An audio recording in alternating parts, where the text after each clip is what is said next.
ادھر مرکزی خیمے میں اسلحان کہتی ہیں جیسے ہی وہ آئے ان کے ارادے بھی سامنے آ گئے۔ حائمہ خانم پوچھتی ہیں یہ آدمی تم سے کیا چاہتا ہے میری بچی؟ اسلحان کہتی ہیں وہ سردار کے انتخاب کے لیے جرگہ بلانا چاہتا ہے، وہ اپنی سرداری قائم کرنا چاہتا ہے۔ حلیمہ پوچھتی ہیں اگر اس نے ایسا کر دیا تو پھر تم کیا کرو گی؟ اسلحان کہتی ہے میں اپنے مقصد سے پیچھے نہیں ہٹوں گی، میں اپنے بھائی کے ورثے کی حفاظت کروں گی۔ حلیمہ کہتی ہے ہم بھی ارطغرل صاحب کے ورثے کی حفاظت کرنا چاہتے ہیں، لیکن دندار صاحب کی سوچ کچھ اور ہے۔ دندار صاحب بازار کو بیچ کر واپس اپنے بھائیوں کے پاس جانا چاہتے ہیں۔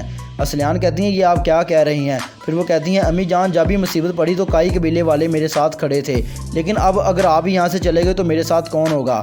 حائمہ خانم کہتی ہیں ابھی تک کچھ واضح نہیں ہوا میری بچی، سب سے پہلے جرگہ منعقد ہوگا، اس کے بعد کوئی حتمی فیصلہ ہوگا اور اتنی دیر میں ترگت بھی آ جائے گا، ہم تمہیں کبھی اکیلا نہیں چھوڑیں گے۔ جس کے بعد خیمے سے باہر چلے جاتے ہیں۔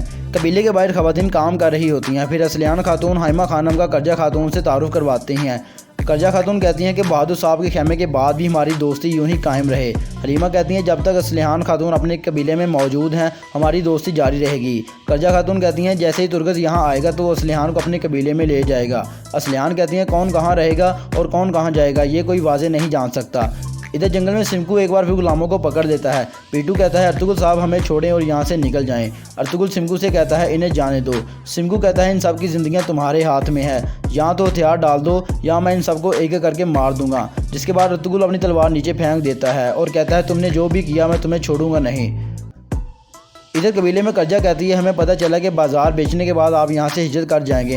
حلیمہ کہتی ہے ابھی تک کچھ بھی واضح نہیں ہوا۔ کرجہ کہتی ہے مجھے تو یہ معلوم ہوا تھا کہ دندار صاحب بہادر صاحب کو بازار بیچنے کے بعد ہجرت کر جائیں گے۔ اسلحان پوچھتی ہیں کہ دندار صاحب اور بہادر صاحب کی ملاقات کب ہوئی؟ کرجہ خاتون کہتی ہیں میر سعادت الدین نے انہیں سرائے بلا کر یہ ملاقات کروائی تھی، کیونکہ وہ چاہتے ہیں کہ یہ بازار کسی باہر کے بندے کو بیچنے کے بجائے کسی اپنے بندے کو بیچا جائے۔ جس کے بعد حائمہ خانم اور حلیمہ سلطان وہاں سے چلے جاتے ہیں۔ ادھر ارطغرل خواب میں دیکھتا ہے کہ اسے جنگل میں کچھ آدمیوں نے گھیرا ہوا ہوتا ہے، وہ اس کے اوپر حملہ کر دیتے ہیں، جس کے بعد وہاں پر لڑائی شروع ہو جاتی ہے۔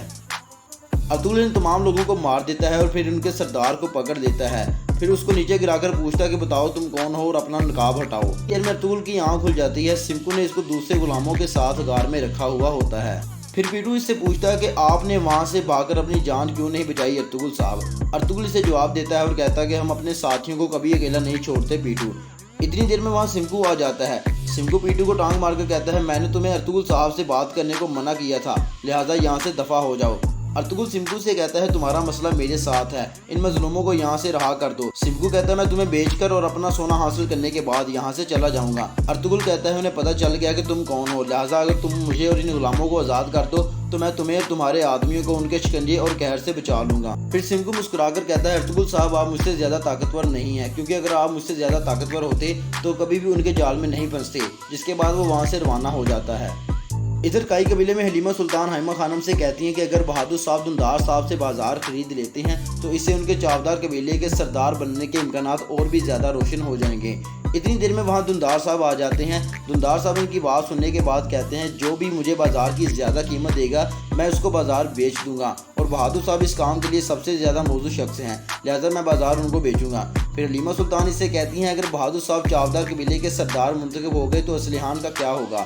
دندار کہتا ہے کہ ترگت سے شادی کے بعد اسلحان خاتون ہمارے ساتھ ہمارے قبیلے میں آ کر رہے۔ جس کے بعد حلیمہ سلطان غصے میں آ جاتی ہیں اور کہتی ہیں میں تمہارے اس فیصلے کو نہیں مانتی اور میں سرداری کے لیے آرتوک بھائی کی حمایت کروں گی۔ جس کے بعد وہ خیمے سے باہر چلی جاتی ہے۔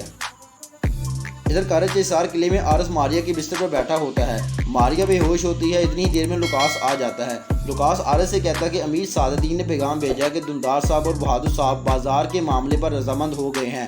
اتنی دیر میں ایک اور سپاہی کمرے کے اندر آ جاتا ہے اور آرس کو ایک خط پیش کرتا ہے۔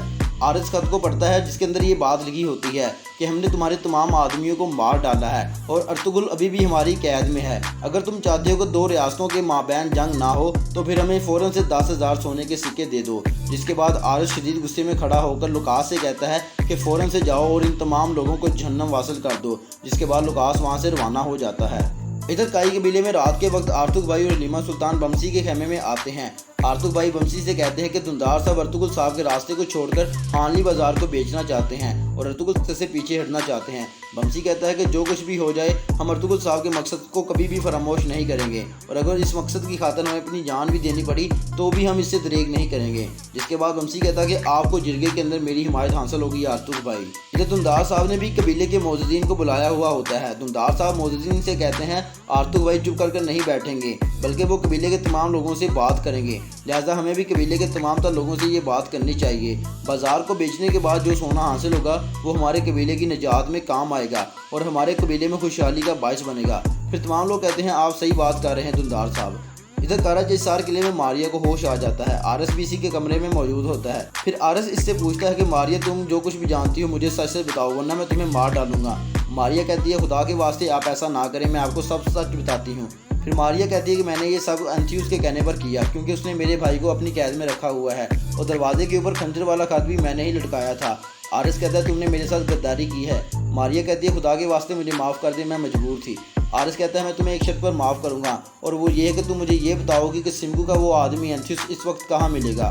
ماریا کہتی ہے خدا کے واسطے میرے بھائی کو ان کی قید سے بچا، میں ساری زندگی آپ کی غلام رہوں گی۔ آرس کہتا ہے میں تمہیں ان کے جال سے نکالوں گا۔ ادھر ترگت اپنے سپاہیوں کے ساتھ موم سے قبیلے واپس آ رہا تھا۔ ادھر جنگل میں سمکو نے تمام غلاموں کو بٹھایا ہوا ہوتا ہے کہ اتنی ہی دیر میں انتھیوس کے بھیجے ہوئے آدمی بھی وہاں پہنچ جاتے ہیں۔ پیٹو ارطغرل سے کہتا ہے اب ان کی تعداد بہت زیادہ ہو چکی ہے جناب، لہٰذا ہمارا یہاں سے فرار ہونا کافی زیادہ مشکل ہو چکا ہے۔ ارطغرل کہتا ہے کبھی بھی اللہ کی رحمت سے مایوس نہیں ہوتے پیٹو، اللہ ہماری مدد ضرور فرمائے گا۔ پیٹو کہتا ہے میں نے آپ جیسا بہادر اور ثابت قدم انسان کبھی نہیں دیکھا۔